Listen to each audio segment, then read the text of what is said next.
I go to my Facebook page tonight.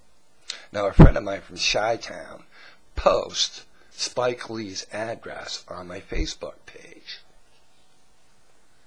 So I wrote back to her and I said, "What's this?" ? And then she told me the story about Spike Lee.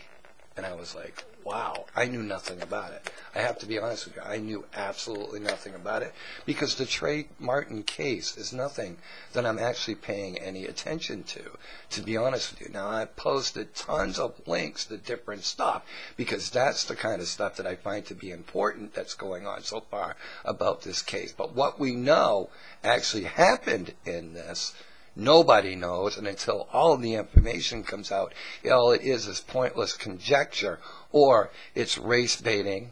It's a chance for ministers of racism to go preach their gospel of hate to their masses. Yes, they preach to the choir. You take people like Al Sharpton, Jesse Jackson, and Louis Farrakhan, just to name three right off the get-go.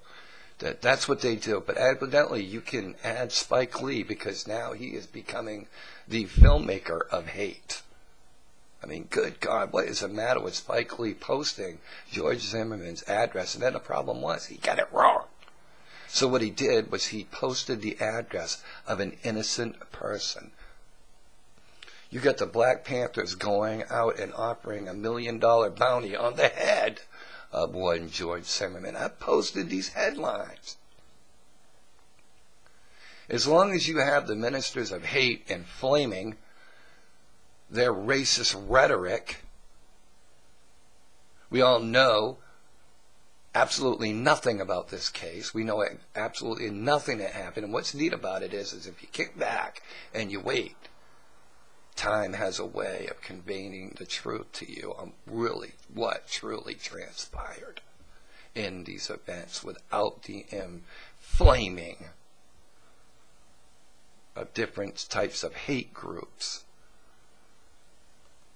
You know, it must be pretty sad that the only way that you can get people to follow you is you have to make them have low self-esteem and to think something that is absolutely not true in order to control them. I think of it sometimes even with churches. And churches, don't kid yourself, church affiliations, and I won't name some, but I could, that do this. They undermine the very gospel, the very word of God, in order to set up a different avenue in order to control people. They set up rituals and stuff like that in order to do something that is contrary to the Word of God in order to control the masses. And what do these people do? These ministers of hate, they set up their altar of racism and they get people to bow before it in order to control them, instead of being the actual ministers they say they are and preaching love, baby, and forgiveness. Now, we're not talking that in certain circumstances there should not be justice. We do have laws to govern our society. But that doesn't mean for 1 minute you can't preach a little love, baby, but you don't. What you do is you preach your hate in order to control a certain segment of the population. Spike Lee never should have given out that address, irregardless whether it was wrong or not. Two wrongs don't make a right. Either way, it's wrong, baby. It's flat out freaking wrong. And as far as I'm concerned, Spike Lee just fell a notch in my book.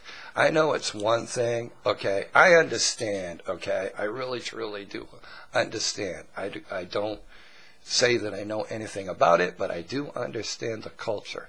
And I understand that they stick together, the color, that is. And I understand that. I've watched enough of black movies in order to see, not just to see the culture. I actually enjoy some of the culture. I actually enjoy some of the great comedians like Eddie Murphy, Chris Rice, Richard Pryor, Ice Cube with the barbershop movies.